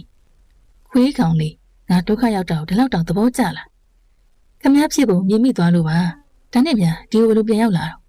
ဒေါ်နဲ့မြန်ကျွတ်လွတ်သွားတယ်သိတယ်လေမင်းကိုရဲ့အမြဲတမ်းငါတို့ဘုံသားတွေကိုလူတန်းကျွေးမွေးနေတော့ငါဒီနေရာကိုပြန်လာမိတာမှားလားဒီတစ်ခါတော့ငါပါနဲ့သွားပြီအရင်လိုမဟုတ်တော့ဘူးအရင်ဆုံးမိတ်ဖွဲ့ပြီးမှဝင်ရောတာခုတော့ငါဒီချမ်းကြီးထဲမှာပြောပြီးဆိုပြီးရဲ့သူဆိုပါတော့ကျုပ်ကိုယ်ကိုခမရလူလဲမာကြီးဆိုပြောပြရမယ်ဟဲ့ငါဘာလုပ်လို့ဒီမှာကောင်းကောင်းနေကောင်းကောင်းစားဖို့ဝင်လုံးတာကျုပ်သိသွားပြီလေမင်းဟာလေစိတ်ကိုပုတ်တယ်မင်းကိုခင်လို့ပြောပြနေအောင်ငါ့ကိုကြောက်ချခြင်းနေတယ်စတာပါဗျာဒေါ်လေးနဲ့မြန်ကျွတ်လွတ်သွားတာကိုကြည့်ပြီးခမရရောမကျွတ်လွတ်ခြင်းဘူးလားဒေါ်အကျဲခလေးလေးလေးဖြစ်သွားတယ်ငါကျွတ်လွတ်ခြင်းပါတယ်ဒါပေမဲ့ငါယောက်ျားမျက်နှာအလွင်ငါဘာတူလဲဆိုတာငါမသိတော့ငါလာရမသိတဲ့ဘဝမှာငါလာရအောင်ငါမသွားနိုင်ဘူးဖြစ်နေတာခမရဘယ်ဘဝလာရဲဆိုမသိဘူးလားဒေါ်အကျဲကောင်းခါပြတယ်တခါတလေငါယောက်ျားကိုပဲမြင်အောင်မှတ်မိတာ ငါဘသူငါဘယ်မှာနေခဲ့တယ်ဆိုတာငါလုံးဝမမှတ်မိဘူးခမရလင်နာယူမှာပဲအေးမင်းပြောသလိုငါမယူပေမဲ့ငါသိတာမှတ်မိတာသူ့ပဲရှိတော့ငါလူဘဝလင်နာယူများဖြစ်နေမလားနော်တက်ဖို့ပြောစိတ်မစိုးနိုင်မေဟဲ့ပပရှိပြီးပြန်ပြောရှာတယ်သူ့ဘဝနဲ့ပတ်သက်ပြီးဘဝဟောင်းကယောက်ျားမျက်နှာတစ်ခုပဲမှတ်မိတာမို့လားကျုပ်ကိုမြင်ပြန်လာနေအောင်ဘယ်လိုလုပ်ရမလဲဒီလောက်ကြာနေပြီသူပြန်ရောက်သိပြီမို့လားပြန်ရောက်သိတာတော့အမှန်ပဲသူတို့ဘာမှအခက်အခဲကြုံနေနေမှမသိတာသူတို့ထောက်ကူဖြစ်အောင်ကုသိုလ်ကောင်းမှုလုပ်ပြီးအဲ့ဒီဘုံသားတွေကကုသိုလ်တဝက်အကုသိုလ်တဝက်ဆိုပေမဲ့လူတွေကုသိုလ်လုပ်တာတော့အယမ်းမုန်းနေဘာလို့တော့သူတို့ပိုင်တဲ့တရားဘသူဖြစ်ဖြစ်ကုသိုလ်ဒီဇိုင်းမမှတ်လုပ်ရင်အဲ့ဒီအရက်ကနေကျွတ်လွန်ပါလေသူတို့ရွာသားတွေလျှော့သွားမအောင်မလိုလားတာလို့ပဲငါမြင်နေအဲ့ဒီလူတွေကဘာတွေလဲခမသိလားငါလည်းအသေးချာမသိပေမဲ့ငါတို့နဲ့တိတ်မကွာတဲ့ပြိတ္တာဘုံသားတွေပဲသူတို့ကစည်းစိမ်ခံစားရတဲ့နေတစ်ပိုင်းဘဝကိုဆွဲလန်းနေကြတာသူတို့ကကုသိုလ်ကံကြောင့်နေဘက်စည်းစိမ်ခံစားရပြီးညဘက်အကုသိုလ်ကြောင့်ငရဲခံရတဲ့သူတွေပေါ့ဟုတ်လား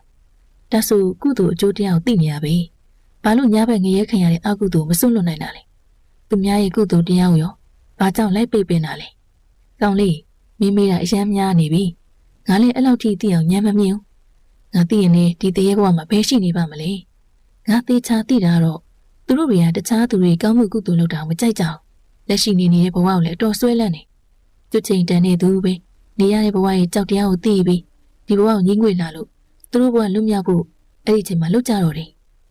သူလှုပ်တော့တခြားသူတွေဘာမှမလုပ်ဘူးလားဒါတော့ငါဘယ်သိပါမလဲအဲ့ဒီရွာမှာငါလည်းမနေဘူးလေအဲ့ဒီရွာကလေငါတို့လိုတရေတွေအနာမကတ်နိုင်ဘူးဖုံးကအစင်တစ်ခုရှိမှနေခွင့်ရှိတာနေရတာခံကြရတာအဲ့ဒီဘုံသားတွေကတို့ထက်ပို့ပြီးတော့အစ်မြင့်နေဘာတွေမှလည်းမသိဘူးရှုပ်နေရပဲဒီကိစ္စမိမိကိုပြောပြရမယ်ကျုပ်သွားပြီတက်ဖို့သူ့ကိုနှစ်ယောက်ဘယ်သွားတယ်ဆိုတာကိုအမေဖြစ်သူပြောဖို့အိမ်နောက်ဖက်ဆောင်မှာချက်ပြုတ်နေတဲ့ဒေါ်သေးမှုစီကိုသွားတယ်တက်ဖို့တမန်လူတွေမသိမြင်နိုင်တဲ့ဒီနောကဘုံသားတွေရဲ့စမ်းကျင်မှုသိခွင့်ရပြီးအံ့ဩမဆုံးနိုင်ဖြစ်ရတယ်ဒီဘုံသားတွေရဲ့ဘဝမှာသူမသိသေးတဲ့အကြောင်းအရာတွေဘာတွေများရှိနေသေးလဲသူ့အနေနဲ့ဒီနောကသားတွေအကြောင်းစိတ်ဝင်စားပေမဲ့သိချင်နိုင်သိခွင့်မရှိတော့သူရင်းနှီးတဲ့ဒီနောကသားအချို့ပဲခင်မင်ရင်းနှီးရသူသိချင်တာတွေမေးရတယ်ဒါပေမဲ့သူစိတ်နစ်ပြီးခင်မင်ရမှာတော့ကြောက်တယ်သူတန်ရောစင်တွေ့ချင်းရောက်တိုင်းသူတို့ကသူ့ကိုထားခဲ့ကြတာမို့လားမသွားပါနဲ့ပြောရအောင်လေကောင်းတဲ့ဘုံဘဝမှာနေရသူတွေမဟုတ်လို့တားဖို့ရဖွင့်ဟမတာခဲ့တန်ရောစင်ဆိုတဲ့ကျိုးကဘုံဘဝချင်းမတူးငင်းအောင်ရှစ်ပတ်ဆွဲနောင်လုံးနဲ့ကျိုးဖြစ်တော်တယ်ဒါဆိုမင်းကိုရီးယားဘယ်မှာရှိမှမသိရဲ့မမြင်ရတဲ့ရွာကိုသွားနေတာပေါ့ဟုတ်တယ်မေဖွားရအဲ့လိုပြောတာမင်းကလည်းလူမဟုတ်ပေမဲ့ဖွားလူမခေါ်စမ်းပါနဲ့ကို့ထက်အများကြီးကြီးတာ။ဒါကရိုင်းပြီးခေါ်တာမဟုတ်ပါဘူး။နှုတ်ကြိုးနေလို့ပါ။အစကသူ့မကြိုက်လို့တမင်ခေါ်တာ။ခေါ်ရင်ကနှုတ်ကြိုးသွားတာ။နှုတ်ကြိုးလည်းပြင်မာတက်ဖို့ရဲ့။ဘသူမဆိုလေးစားမှုနဲ့ထိုက်တန်ပါလေ။မထိုက်တန်တာမျိုးကို့မကျူးလွန်ထိုင်ပြန်လည်လေးစားစိတ်နဲ့ထားစမ်းပါ။စူးစမ်းကြည့်မယ်ဗျာ။ဖွားရတော့ဒီလိုခေါ်လို့ဘာမှမပြောတော့။မပြောလေစူးစမ်းပြီးတော့ပြင်။ရိုင်းဆိုင်မဟုတ်ဘူးဆိုရင်ပေါ့။ပြောရင်တော်သေးမှုမျက်နှာသားနှစ်ယောက်တွင်ပူပန်သွားတယ်။ညီကိုတွေသွားတာကြပြီဆိုရင်ဘေးများတွေ့နေလို့လားငါသားတွေအစင်အောင်ပြေးကြရလားနော်မသိနိုင်ပေမဲ့သားတို့ဘာလို့ပေးနိုင်မလဲမေဒီကနေကုသိုလ်ကောင်းမှုတွေလုပ်ပြီးရောကုညီဖြစ်နိုင်မလားမပြောတတ်ဘူးတက်ဖို့ရဲ့ဒါပေမဲ့ကုသိုလ်ကောင်းမှုလုပ်လို့ကျိုးမဲ့တာတော့မရှိပါဘူးဒီနေ့ကစပြီးမျက်စိနဲ့တွေ့သမျှလိုအပ်တဲ့ကောင်းတဲ့ကိစ္စမှန်သမျှမေတို့သားမီလုပ်ကြတာပေါ့တက်ဖို့စိတ်ပါလက်ပါမေဖြစ်သူကောင်းကြီးပြတယ်ဘယ်မှရှိမှမသိရဲ့မမြင်ရတဲ့ရွာကိုသူလိုက်ရှာပြီးမသွားတတ်ဘူးသူ့ကိုယ်ရဲ့ဒီပေတန်လောကကိုမြင်နိုင်တဲ့အမြင်တွေပြင်တခါတခါတာမန်လူတွေကြုံမသိနိုင်တာမျိုးသိနိုင်တဲ့စိတ်တကူးလိုမျိုးပိုင်ဆိုင်ထားပြီးမြဲသူကဒီလိုမဟုတ်တခါတရံမှသာသူနဲ့ပဋ္ဌာန်းဆက်ပါတဲ့ဒီနောကသာအချို့တလူမြင်နိုင်ပြီးခင်မင်ခွင့်ရတာသူကသူခင်မင်တန်ရောစင်တွေ့ပြီးသူတိုင်းသူ့ခွဲခွာသွားတာအမြဲကြုံရလို့ထပ်ပြီးတန်ရောစင်တွေ့ရမှကြောက်ရွံ့မိတယ်ခွဲခွာရမယ်ဆိုရင်သူတန်ရောစင်မတွေ့ခြင်း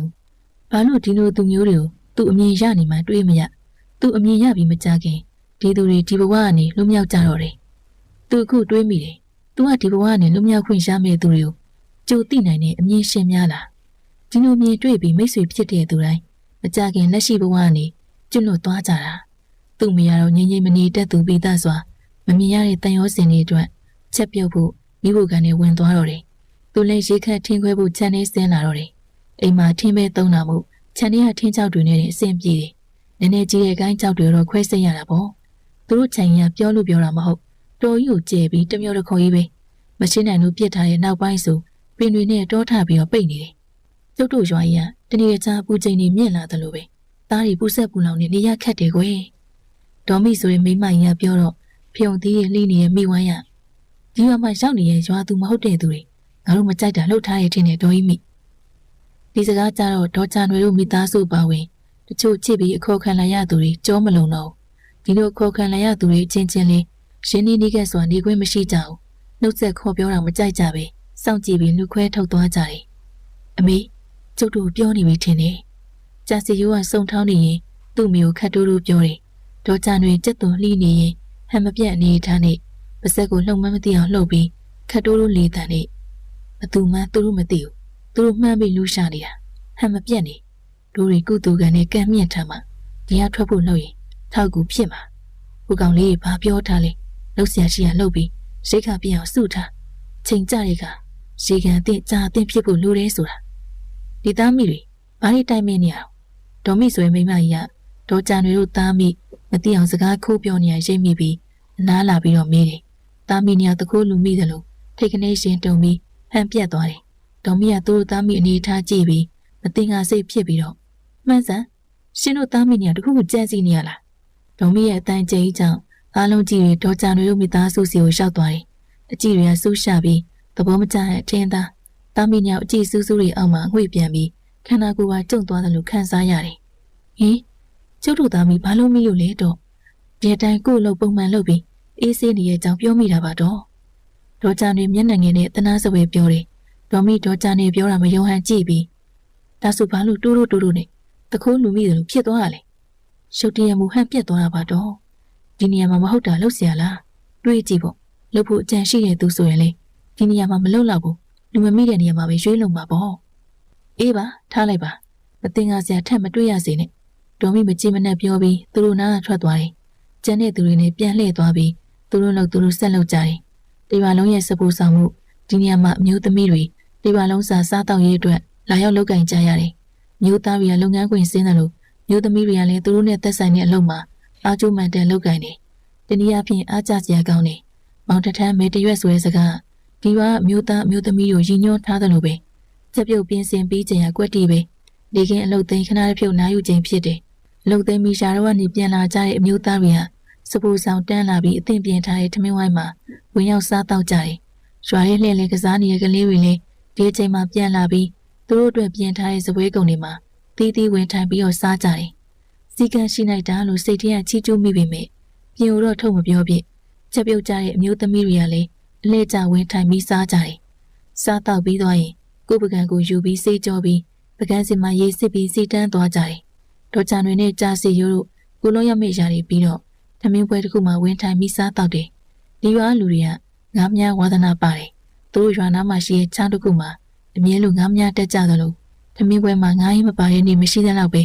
ဒီရွာလုံးငားကြိုက်ကြတယ်ပဲပြောမလားဒီချောင်းကလည်းငားပစုံအတော်ပေါ်တယ်ဆိုရမယ်ဒီရွာလုံးဆိုင်ငားပစုံတွေကိုညဘက်ပိုက်ချထားလို့ပဲဖြစ်ဖြစ်မြုံထောင်ထားလို့ပဲဖြစ်ဖြစ်မနက်ခင်းရောက်ရင်ဒီရွာလုံးစားလောက်တဲ့ငားပစုံတွေဖမ်းမိထားပြီးဖြစ်တယ်ဖမ်းမိတဲ့ငါးပစုံတွေကိုမနဲ့ဆိုရင်မိဖို့ဆောင်လာပို့ထားတယ်။ဒါဟုတ်ဒီရွာသူမိမတွေကဒီငါးပစုံအရှင်တွေကိုခုတ်ထိပ်ပိုင်းဖြတ်ပြီးဟင်းချက်ဖို့ပြင်ဆင်ထားတဲ့လို့ပိုးရှမ်းတာအချို့နှချောင်းငပိနှုတ်ဖို့ရေစင်အောင်စေးပြီးရေစစ်စားနေရေပြန်စစ်ပြီးနေလန်းထားတယ်။ငါးရနေချိန်မျိုးတွေမှာဒီငါ6တွေကိုဟင်းစားဖြစ်ထုတ်ချက်ကြတယ်။တခါတော့ငါးပစုံအရှင်တွေကိုဒေါ်ကြနွေတို့သားမိစီယူလာပြီးမကြနွေဒီငါးတို့ငါ6လမ်းမှုခွဲထားပြီးကြာစီရိုးကငပိသိဖို့အတွက်ငါးသေးတွေဥထုတ်ထားလိုက်ဝါရဲ့တောင်းနဲ့တစ်ဖြက်ဖြက်လူးခုန်နေတဲ့ငါးပစုံတွေကြည့်ပြီးဒေါ်ကြနွေတို့သားမိစိတ်နဲ့ဆင်းရဲသွားတယ်သူ့အသက်မတက်ချင်းပေမဲ့ဒီနေ့သူတို့သားမိဒါမျိုးကြုံရမှာကြိုသိထားတယ်ကြာစီရိုးကအမေကိုကြည့်ပြီးဘယ်လိုလုပ်မလဲမေကျုံမတက်ရဲဘူးဘာလုပ်ရမလဲဒီအတိုင်းနေုံမို့ဒေါ်ကြနွေအေးဆက်ဆက်ပြောပြီးဒီ9000တွေကိုဒီအတိုင်းထိုင်ကြည့်နေတယ်ကြာစီရိုးကလည်းအမေကမလုပ်တော့သူလည်းမလုပ်တစ်ဖြက်ဖြက်ခုန်နေတဲ့ငါးတွေကြည့်ပြီးစိတ်နှလုံးတွေနောက်ကြည့်နေတယ်ဒီအတန်းကမစားဘူးလားမေးရင်စားတယ်ခုလိုမျက်မြင်တော့ရှင်တန်မှုခန့်နေအောင်မမြင်ချင်ဘူးရှင်းလူကြီးတွေအပြောဖြစ်တဲ့ပန့်တကူအသေးသားကိုပဲစားတယ်မြင်သားကြားသားမစားတတ်တာသူတို့သားမိအကျင့်ပဲခုတော့တေးကြတာတော့သူတို့သားမိတွေငါငါချောင်မစားဖြစ်တော့ဘူးများသွားပြီဟင်ခုထိဘာမှမလုပ်ရသေးဘူး နေမကုန်ခင်တနေ့လေးပေါ်ရန်တင်းအောင်လှမ်းပါမယ်ဆိုစိတ်ဆိုးလေခံရမှာပဲမမိရဲ့ကျုပ်တို့သားမီးညှိနဲ့မခံနိုင်ဘူးဒါကြောင့်ပါအလိုလေးတော့ဒါဆိုတော်တို့ကငါးငါးချမစားကြဘူးလားကျုပ်တည်တယ်လို့စားပါတယ်အရှင်ကနေချင်းစားပါတယ်အခု9000ရှိထားပြီးညှိနဲ့တွေရှုမိတာစားနိုင်မယ်မထင်တော့ဘူးဒေါ်မီရှုံမဲ့ကြည့်ပြီးထွက်သွားတယ်ခဏနေယောက်ျား2ယောက်ခေါ်လာပြီး9000နေပြန်တည်သွားတယ်ဒီတော့မှကြာစီကိုတပြင်းချပြီးပြဿနာမရှာလို့တော်သေးပါရဲ့အမေတေးကြတာတော့ငါတို့2ယောက်ဒီနေ့ရစပြီးတက်တက်လို့စားရဖို့တေးကြတယ်စားဖို့အမေရဲ့တက်ရှင်မှုစားတာပဲဘာစားဖို့အဓိကမှမဟုတ်တာသူတို့ကငါတော်ကြိုက်တယ်နော်ငါစိတ်တင်ဒီရလူတွေကတင်ငါရွာလူတွေလားနော်ဒီအကုသူတွေသူတို့ခံနေရတယ်လို့ပဲမြင်နေသူတို့ကအပေးကမ်းတော့ရက်ရောတယ်ဘသူဖြစ်ဖြစ်သူတို့မှရှိတာကိုနှမျောမရှိစွန့်ကြဲပေးကမ်းတတ်ကြတယ်ဒီကုသူကသူတို့ဘာလို့ပြည့်စုံမှုတွေကိုဖန်တီးပေးပြီးသူ့အသက်သက်ချင်းအကုသူကညဘက်မှာငရဲဖြစ်ပြန်ပေးဆက်ရရထင်တာပဲကိုလောက်တယ်လို့ပြန်ရချင်းကံကံကြီးအကျိုးပေါ့ဟုတ်မယ်နော်မမေဟုတ်သားမိထမင်းဦးတွေအစ်စ်လားထက်တယ်ဒီနေ့ကစပြီးတရွာလုံးစာထမင်းကိုညီတို့သားမိနှစ်ယောက်တောင်းဝင်ယူဟင်းချက်တဲ့ဘက်ကိုလာစရာမလိုသူ့သားမိစကားထန်ပြောနေအောင်ဒေါ်မီကပြန်ရောက်လာပြီးတောင်းဝင်ပြန်ချပေးသွားတယ်ခုနငါးတွေခိုင်းတယ်လို့မလုပ်ပေးလို့ဟင်းချက်ဆောင်မှာပေးမလို့တော့တာဖြစ်မယ်ဒါပေမဲ့တရွာလုံးစာထမင်းကိုသူ့သားမိနှစ်ယောက်တည်းတောင်းဝင်ပေးခြင်းဟာနည်းနည်းတော့များတယ်တင်တယ်တရွာလုံးလူအုပ်ကနေတာမဟုတ်ဘူးဒါဦးနှစ်ယောက်တည်းအလင်းမီဖို့ဆိုတာမဖြစ်နိုင်ဘူးအမေကျုပ်တို့နှစ်ယောက်တည်းဘယ်နိုင်မှမလဲစကားမများနဲ့ထသွားလို့ရအောင်မဖြစ်ဘူးဆိုတာမရှိဘူးရှောင်းအောင်လုပ်ရမှာပဲအမေကဘယ်လိုလုပ်မလဲတော်ကြံတွေပြုံးပြီးသမီးကိုကြည့်ပြီးတော့အမေကရွာလူပွဲတွေမှာချက်နေကြမပူနဲ့အမေတင်ပေးမယ်ပြောပြီးသမီးကိုခေါ်ပြီးစံတွေတူလောင်ထားတဲ့ထမင်းချက်ဆောင်ဘက်ချံကိုထွက်လာတယ်ထမင်းချက်ဆောင်နဲ့ဟင်းချက်ဆောင်တစ်ဆက်တည်းထားပြီးမိဟိုဘက်ဒီဘက်ချံတော့ခွဲထားတယ်ဟင်းချက်ဆောင်ကလူတွေကလည်းတက်ညီနဲ့ညီချက်ပြုတ်နေကြသလိုတော်ကြံတွေတို့သားမိလေအိုးကြီးတွေတဲ့စံတွေကိုပြည်ထောင်နေချိန်ပြီးထမင်းချက်ဖို့လုပ်တယ်ဒီရွာရဲ့မိဖို့ဆောင်ကညနေအလင်းပြောင်းမှမိခိုးတိတ်တော်တယ်မနက်စာနေ့လယ်စာညစာကိုတတုပ်ပြီးတတုပ်သူ့လက်နဲ့သူချက်ကြရပေမဲ့ထမင်းကိုအလှည့်ခွဲမဲ့သူမရှိပဲပင်တိုင်းနှစ်ယောက်တည်းတော်ကြံတွေတို့ချရတယ်ကြာစီရိုးပင်မလွန်းလို့အတန်တောင်မထွက်ချင်တော့ဒါတော့မိမွေးစရာမလိုဖိုးပေါ်တင်တာနဲ့အလိုလိုမိတော့တီဖြစ်ပေါ်လာလို့တော်တော့တယ်ဆန်ဆေးပြီးထမင်းပြအောင်ချက်ရုံလေးကိုသူ့သားမိနှစ်ယောက်မှာမစားတော့ပင်မရတယ်ပင်မလိုက်တာမေရဲ့တမင်သမီးတို့လောက်တာသူတို့ခိုင်းတာညင်းဆန်မိတာဟုတ်ဒါတော့ဆန်ဆေးရေးချိန်ပြီးဖိုးပေါ်တင်ရုံနဲ့ထမင်းဖြစ်လို့နော်ငါတို့လူရမှလို့သာချက်ရရင်အသက်ထွက်ရကြီးရဲ့ဒီဘက်မှာထမင်းဆိုလေဆန်ဆေးပြီးဖိုးပေါ်တင်ရုံမဲ့လောက်ရတယ်မိဖို့တွေထည့်ထားတဲ့ထင်းတွေအားလုံးအလိုလိုမိတောက်ပြီးထမင်းဖြစ်ချိန်မှာမိငိမ့်သွားတယ်ဘာမှလုပ်စရာမလိုဟင်းလေဒီနည်းလည်းကောင်းပဲချိန်တန်စားကြည့်အရသာပြည့်စုံနဲ့ထမင်းဟင်းတွေဖြစ်နေတော့တယ်တော်ကြံတွေတို့သားမိဒီညရင်မောင်နဲ့ပေးစီကိုသွားတွေ့ဖို့အစီအစဉ်ရှိပေမဲ့ပင်မလွန်းလို့ညအမှောင်ဝင်တာနဲ့မောမောနဲ့အိပ်ပျော်သွားတော့တယ်လာမေးလားပြည့်ကြီးမှာရွာတကားပွင့်မယ်ဆိုတဲ့စကားကိုမင်းညိုပြောလာတော့တော်ကြံတွေကမင်းငါတို့တကယ်ကူညီမှာပါနော်ဘာလို့ဒီလိုမေးရလဲတော်ကြီးကူညီမှာဖို့လာပြောပြတာပေါ့ရွာလူတွေကငါတို့အမြင်တစ်မျိုးနဲ့ကြည့်နေကြတာခုတလုံးငါတို့သားမိအနေထိုင်စင်ကျင်နေရတာမင်းသိပဲမအောင်မြင်ခဲ့ငါတို့သားမိဒီရွာမှာဘယ်လိုနေရမလဲမင်းသိပါတယ်ကျုပ်သိပါတယ်တော်ကြီးဟာတော်ကြီးတို့ကျုပ်ဒုက္ခပေးပါမလားဗျကျုပ်ကမယုံတယ်လို့ပြောတာစိတ်မကောင်းမင်းကိုအဲ့လိုသဘောမျိုးပြောတာမဟုတ်ပါဘူးသားရဲ့ကိုကြုံရမယ့်အန်ဒီယုံလေးတတိထားရတာတာနားလေပေးပါကွယ်တော်ကြီးနဲ့ညီမလေးအဲ့ဒီညအစင်းသင့်ပြင်ထားတော့ကျုပ်လာခေါ်မယ်မင်းညိုပြောပြီးမောင်ရိတ်ခိုးပြီးထွက်သွားတယ်ဒေါ်ကြံတွေသမီးဖြစ်သူကြည့်ပြီးရှုံးရပါမလားသမီးတတိယပိုးတယ်မရှိဘူးမေဟိုအကူရဲတော့တတိထားခိုင်းထားတယ်အကြောင်းပဲမဟုတ်တော့ဘူးတို့တွေဒီအကြောင်းသွားပြောပြရအောင်ဒီညမသွားနဲ့တော့မေအချိန်နဲနေတယ်လို့ကိုမင်းညိုစောင့်မကြည့်ဘူးပြောနေအောင်သမီးကဘာလို့ဒီလိုတွေးတာလဲသမီးစိတ်ထဲထင်နေလို့ပါကိုမင်းညိုကအဲ့ဒီကိုတွေကိုကြည့်မရအောင်သမီးတို့သားမီးကိုဆက်နေမလားသူစောင့်ကြည့်နေမယ်လို့ထင်တယ်သမီးတို့သားမီးကိုဆက်နေမလားသူစောင့်ကြည့်နေမယ်ထင်တယ်ဆက်နေတာသိရင်တော့အနေမကင်းတော့ဘူးမေကြာစီရိုးထင်တယ်လို့ပဲမင်းညိုမှောင်ရိပ်ခိုးပြီးစောင့်ကြည့်နေရအမှန်ပဲရှင်မောင်ပေစီတို့နဲ့အချိတ်ဆက်ရှိရင်အလိုတို့လိုပါရီဆိုပြီးဒီကိစ္စသူ့ဖော်ဖို့တွေးထားတယ်ကိုနေရက်ကိုမပြန်နိုင်မေရွာမှာစိန်နာကြတောင်းတင်နေတဲ့ဆရာကြီးစတိုင်ဒီနှစ်ယောက်ကိုတစ်ဆက်မှကြည့်မရဘူးဒီရွာသားတယောက်ကချစ်ခင်ပြီးခေါ်လာသူပြန်ခေါ်ထုတ်ဖို့ကြိုးစားရင်ဒီရွာသားတယောက်ကချစ်ခင်ပြီးခေါ်လာသူပြန်ခေါ်ထုတ်ဖို့ကြိုးစားရင်ဒီရွာဥပဒေနဲ့ညှိပြီးအပြစ်ပေးနိုင်တယ်ဒါကြောင့်သူစောင့်ဖမ်းနေတာစောင့်ရင်းနဲ့ညတဖြည်းဖြည်းသကောင်းကြော်ပြီးမိုးတောက်ချိန်နေတာပြီ ဒီသားမိထွက်မလာဖို့ထောက်ရင်မထွက်တော့ဘူးထင်တယ်ညဘက်ငရဲသွားခံတဲ့သူတွေပြန်လာတော့မှမို့သူလည်းသူ့နေထိုင်ရာအိမ်ကိုခက်မြန်ပြန်လာခဲ့တယ်သူပြန်လာပြီးမကြခင်မှာစကားပြောတန်တွေကြားရတယ်ပြန်လာကြပြီမို့သူအိပ်ရာထဲဝင်ပြီးမျက်လုံးမှိတ်ပြီးအိပ်လိုက်တယ်မင်းညိုကရွာငယ်လေးတရွာစင်စင်ရဲရဲမွေးလာတဲ့သူဖြစ်တယ်သူမိဘတွေကလေငါးနဲ့စပားဆိုင်ပြီးအသက်မွေးကြတယ်စပားထွက်နှုံးများတဲ့နှစ်ဆိုစားလောက်ပြီးအစဉ်ပြေုံဘဝရှိပြီမေစပားထွက်နေတဲ့နှစ်မှာတော့လေရှင်ကိုပေးရမယ့်စပားတော့နိုင်မှုကိုစားဖို့မပြောနဲ့မျိုးစပားတော့မချမ်းထားနိုင်တဲ့ဘဝအကျွေးနုံနဲ့နေပြီးအကျွေးတန်တရားဝဲလေရတယ်နောက်နေ့မျိုးစပားချေးပြီးအလုပ်ပြန်လုပ်တော့စပားထွက်တိုးဖို့ဆူတောင်းရတာအမောသူတို့မိသားစုတွေကဒါနကုသိုလ်ပဲနေကြရလားမသိဘာလို့ပဲလုပ်သူတို့လုံမှဒီအလုပ်ကအဆင်မပြေတာကြုံရတယ်မိဘတွေအဆင်မပြေတော့စာဝိနေရငတ်တလဲပြက်တလဲ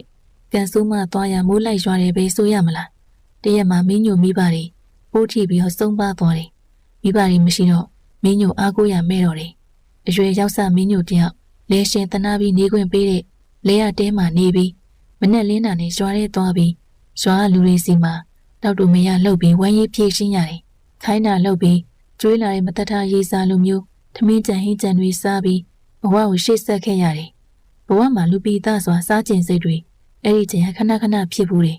သူများတွေဟင်းကောင်းနဲ့စားရမြင်အလုံးလုံးနေရင်တည်ရည်မျိုးချရတာအခါစားကျင်လိုက်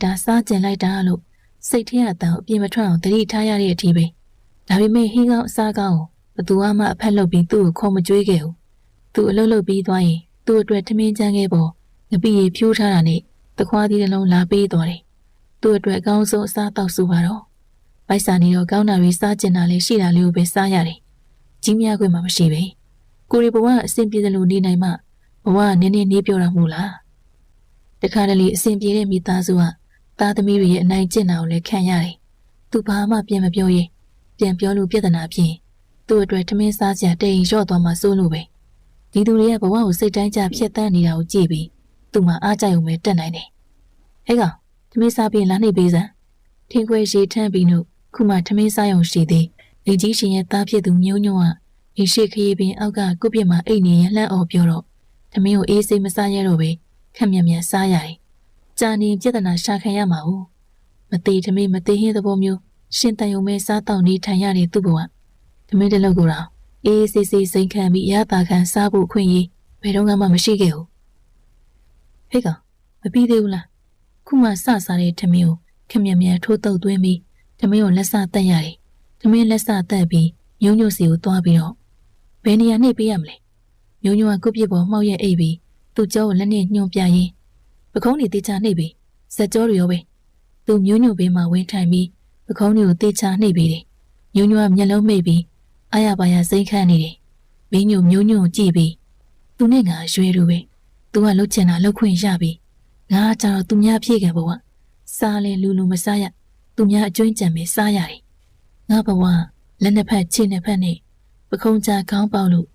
လူအမြည်တက်လို့ရတာနေရစားရတာလူနဲ့မတူတဲ့ဘဝဘုဒ္ဓတော်ခွေးဖြစ်ပြီးငါထက်ကန့်ကောင်းသေးတယ်ဘုဒ္ဓတော်ကရွာမှာပတ်စံရှိတဲ့အိမ်ရခွေးနေစဉ်အမေယုံနဲ့ချက်တဲ့ထမင်းကိုစားရတာကြည့်ပြီးမင်းညိုအားကြနေတယ်သူစားတာတနေ့ငပိချက်နဲ့တို့စရာမို့လားတာငါရင်မပြောနဲ့ချင်ရင်ဟင်းတော့နတ်မမှန်ဘူးကျွေးတဲ့သူတွေစိတ်ကောင်းဝင်မှအဲ့ဒီနေ့မှာချင်ရင်ဟင်းကိုမြင်ရတယ်ဒီရွာကလူတွေဒီလောက်စေတနာမွေးလားဆိုမွေးတယ်လို့ပဲဆိုလိမလားပတ်စံရှိသူအချင်းချင်းပလင်းနံပါတ်တင်းတယ်လို့ဒီရွာမှာမရှိတဲ့သူတွေအလွန်မျက်နှာငယ်ရတယ်ဒါမင်းညိုတို့ရွာရဲ့ပုံစံပဲမရှိတဲ့သူတွေကိုမတူမတန်အရန်ဆက်ဆံကြတယ်ဟဲ့ကောင်တေချာလို့စမ်းစိတ်ကဘေးရောက်နေအောင်မျိုးညိုစိတ်ထဲအားမရစွာကောင်းလှည့်ကြည့်ပြီးပြောတဲ့ချိန်တွေးနဲ့ငေးမိငေးရငေးနေတဲ့မင်းညိုကြီးကအိမ်ပေါ်ကဆင်းလာတဲ့မျိုးညိုညီမခင်ပပစီကိုရောက်နေတယ်ဒါကိုကြည့်ပြီးမျိုးညိုမျက်နှာမီးဝင်းတောက်ပြီးလဲနေရထထိုင်ပြီးမင်းညိုရဲ့လေကုတ်ကိုဆွဲပြီးတော့မင်းကဘဲကိုကြည့်နေအောင်အမေယိုကဟင်းအိုးမှာအာမနာခင်ပပအိမ်မောတက်စမ်းဟန်ရေးပြမနေနဲ့အိုးပြုတ်ဘာမှဟန်ရေးမပြဘူးအဘခိုင်းလို့အရှိအိမ်ကိုသွားမလို့ဆင်းလာတာဒီငမွဲကိုဟန်ရေးပြကြလားခင်ပပခြေဆောင်ဆင်းပြီးထွက်သွားတယ်မောင်နှမနှစ်ယောက်ပါဇက်ထဲမှာမင်းညိုတယောက်ရစရာမရှိ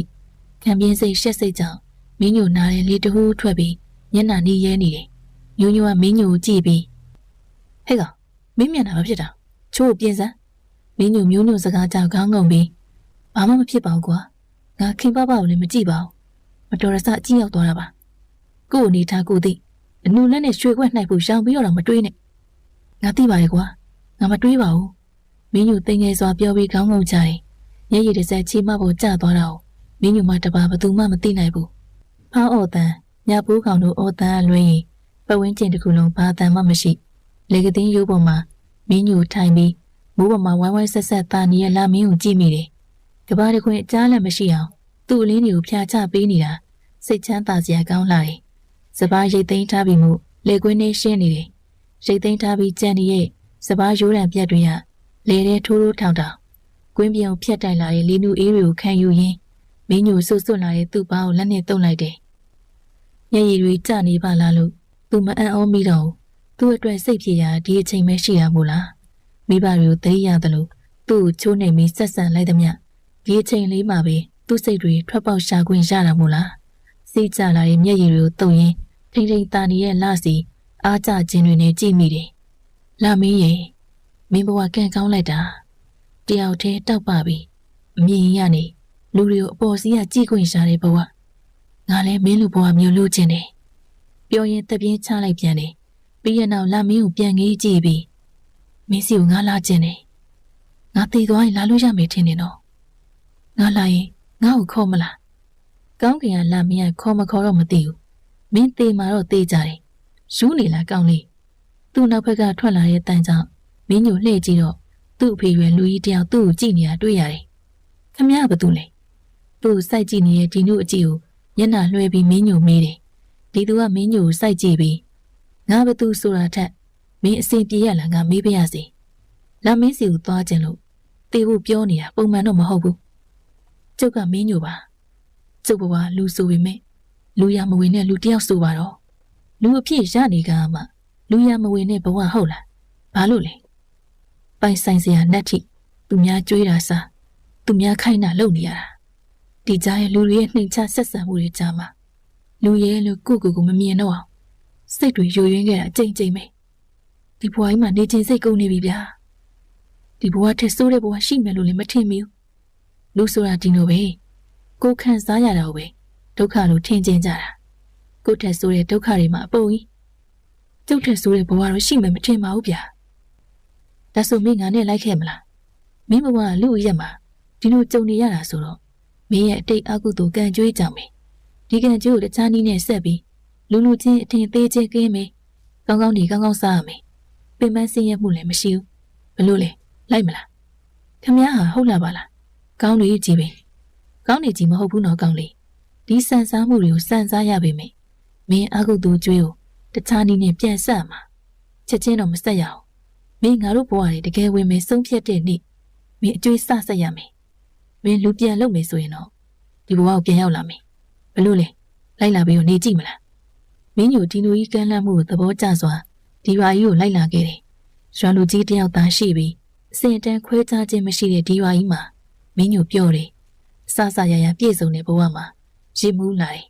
အကျွေးဆက်ခြင်းနဲ့ပတ်သက်ပြီးသူ့ကိုခေါ်လာတဲ့လူကြီးကအရှိန်အဝယ်ပြောပြလို့ညခါသူတို့တွေငရဲခံရတဲ့ချိန်မင်းညိုတေးစိတ်နိုင်ကြည့်တယ်မင်းမှာအကုသိုလ်အကျွေးရှိရင်မင်းတို့ရတာဖြစ်ကိုဖြစ်လာမှာငရဲခံနေရတဲ့ဒီသူတွေမြင်ခွင့်ကိုဒေါ်ကြံတွေတို့ကထိနဲ့ကြောက်ရွံ့စရာဖြစ်မြင်ကြပေမဲ့မင်းညိုကတော့တာမန်ပင်မဆင်းရဲမှုတစ်ခုအဖြစ်ပဲမြင်တယ်ဒါကြောင့်ဒီရွာသားဖြစ်ခံယူဖို့ဆုံးဖြတ်ထားတယ်သူရောက်တာတစ်နှစ်ပြည့်ချိန်မှာရွာသားခံယူပွဲလုပ်ပြီးရွာသားဖြစ်ကူးပြောင်းမှုတွေးထားတယ်အားလုံးတန်းတူညီတူရှိပြီးအဆဆရရပြည့်စုံတဲ့ဒီဘဝကိုတာမန်ဒုက္ခဆင်းရဲတစ်ခုအတွင်းနဲ့ဘာလို့လက်လွတ်ရမှာလဲဒေါ်ကြံတွေတို့သားမိကလူရက်မှာကြံခဲ့တဲ့သမီးဖြစ်သူတရိယာနေရာကြည့်ပြီးတနာလိုကူညီပေးခြင်းဖြစ်တယ်စိတ်ထဲကနေတော့တော်မိုင်မဲတဲ့သူတွေတို့တွေးနေမိတော့တယ်ပရိသတ်များရှင်ဒီနေ့ရဲ့တင်ဆက်မှုကိုဒီလောက်နဲ့ပဲရန်နာချင်ပါတယ်နောက်ဆင့်ပေးခဲ့တဲ့ပရိသတ်များအားလုံးကိုကျေးဇူးတင်ပါတယ်ရှင်